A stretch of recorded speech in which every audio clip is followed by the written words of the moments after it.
Vote পুনর্গণনা শেষ না হয় গেজেট প্রকাশ না করার জন্য আবেদন করতে রিটার্নিং অফিসার, সহকারী রিটার্নিং অফিসার তাদের কাছে আমি প্রেরণ করে ফোনে কথাবার্তা বলি।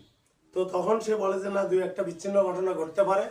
তো আমি প্রতিবাদ জানাই যে না, এটা কোনো বিচ্ছিন্ন ঘটনা নয়, এটা উদ্দেশ্য প্রণোদিতভাবে এইভাবে করা হয়েছে একটি পার্টিকে, অর্থাৎ জামায়াতে ইসলামকে জেতানোর জন্য। কারণ এই রেজাল্ট শিটে পরবর্তীতে যে অরিজিনাল রেজাল্ট শিটটা হবে সেইটা জমা না দিয়ে এই রেজাল্ট শিটে তাদের ইচ্ছা মতো ভোটের ফলাফল লেখে লিপিবদ্ধ করে তারা এটা জমা দেয় সহকারী রিটার্নিং অফিসারের কার্যালয়ে জমা দিয়ে সেই অনুযায়ী তারা ভোটের রেজাল্ট প্রকাশ করে। কাজেই আমার যে ধারণা 100টার বেশি কেন্দ্রে তারা এই কারচুপিটা করছে এবং প্রত্যেক এজেন্টদের কাছে আমি বিভিন্ন ইউনিয়নে ভোট কেন্দ্রে আমি খবর নেই, ব্যবহার করে তারা জানায় যে হ্যাঁ, আমাদের কাছে অ্যাডভান্স রেজাল্ট শিট তারা স্বাক্ষর করে রেখেছে। তো কাজেই এটার আমি জোর প্রতিবাদ জানাই এবং আমি সহকারী রিটার্নিং অফিসারকে বলি যে এটাই হচ্ছে শেখ হাসিনার নির্বাচনকেও হার মানাইছে। তো কাজেই এইরকম আমরা 17 বছর সংগ্রাম করছি সুষ্ঠু নির্বাচনের জন্য, তো এটি তো সুষ্ঠু নির্বাচনের কোনো লক্ষণ না। তো কাজেই এই নির্বাচনের যে ফলাফল, এই ফলাফলটা কোনো অবস্থাতেই গ্রহণযোগ্য নয়, এবং এই ফলাফল আমি নিজে মানি না, প্রার্থী হিসেবে আমি মানি না। এই ফলাফলকে যেভাবেই হোক এই কারচুপির মাধ্যমে তারা এটা ম্যানিপুলেট করে এই ফলাফলটা তারা ঘোষণা করছে। তো কাজেই আপনাদের মাধ্যমে আমি দাবি জানাবো যে ভোট পুনর্গণনা করে তারপরে আবার নতুন করে ফলাফল ঘোষণা করা হোক।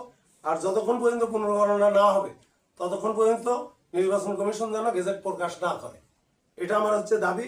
আমার এর সঙ্গে এই কারচুপি যারা করছে, এই কারচুপির সঙ্গে যারা জড়িত আছে, এটা প্রিজাইডিং অফিসার প্রশাসনের লোক, তারা আমাদের লোক না। প্রিজাইডিং অফিসার থেকে উপরের দিকে যারাই আছে না কেন, তারা যেহেতু প্রশাসনের লোক, কাজে প্রশাসনকে দিয়েই এই কাজটা করাইছে। প্রশাসনই এখানে চুরি করতেছে, প্রশাসনই অ্যাডভান্স সিগনেচার নিতেছে, এখানে আমি অন্য কাউকে দোষ দিতে পারবো না। প্রশাসনকে যেভাবেই হোক না কেন, দাঁড়িপাল্লা মার্কা তাদেরকে কনভিন্স করে তাদের মাধ্যমে তাদের মন মতো প্রিজাইডিং অফিসার নিয়োগ দিয়েছে প্রশাসনের মাধ্যমে এই কারচুপি করার জন্য, এবং সেই নিয়োগের মাধ্যমেই তাদের সাথে যে কন্ট্যাক্ট ছিল অ্যাডভান্স কারচুপির মাধ্যমে রেজাল্টটাকে পাল্টায় দিবে, সেইভাবেই পাল্টায় দিছে। এবং কোনো অবস্থাতেই শাখাটা ফুলছড়িতে দাঁড়িপাল্লা মার্কা এখানে যে তার কোনো সম্ভাবনাই নাই, অতীতের ইতিহাসও নেই, এত ভোট তাদের নাই, কোনো অবস্থাতেই নেই। কাজেই এই অবস্থার মধ্যে দিয়ে আমি জোর দাবি জানাচ্ছি এই নির্বাচনের যে ফলাফলটা, এই ফলাফলটা ব্যালটের সাথে রেজাল্ট শিটের মিল রেখে গণনা করা হোক। যদি মিল থাকে কোনো কথা নেই, কিন্তু আমি শিওর যে 100টার উপরে কেন্দ্রে কোনো প্রকার মিল পাওয়া যাবে না, কারণ এগুলো অ্যাডভান্স হয়ে নেওয়া হয়েছে। কাজেই এই পুরোপুরি পুনর্গণনা আমি অতি দ্রুত, অর্থাৎ কালকের দিনের মধ্যে যাতে পুনর্গণনা হয় সেই দাবি আমি জানাচ্ছি।